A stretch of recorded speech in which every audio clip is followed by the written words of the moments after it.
What's up, guys? Another quick install tip if you got the AOS for the A90 Supra from Verus. If you got the optional oil return feed that goes back into the block, I've got a quick tip for you that will make this infinitely easier. So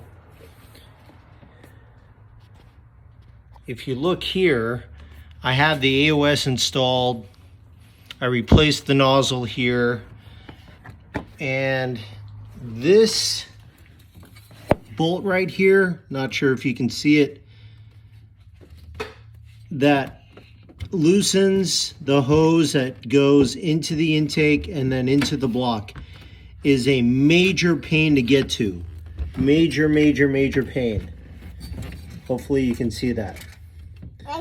So what I did is I actually unhooked the inlet pipe. I have an aftermarket one, but if you have the OEM one, you can unhook it as well by just taking this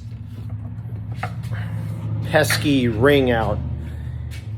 If you've ever worked with one of these before, you know how big a pain in the butt these things are, but it'll make this install so much easier, and I wish they really said that in the instructions. But anyways, take this out, take the inlet, bottom part of the inlet part out if you have an aftermarket. If you have the OEM, you have to pull the whole thing out, unfortunately, but it'll be worth your time. Rotate the inlet pipe out of the way, take it out, and then you can get to that bolt, no problem. Everything else is pretty straightforward. And that's it. Hopefully this helps you guys out.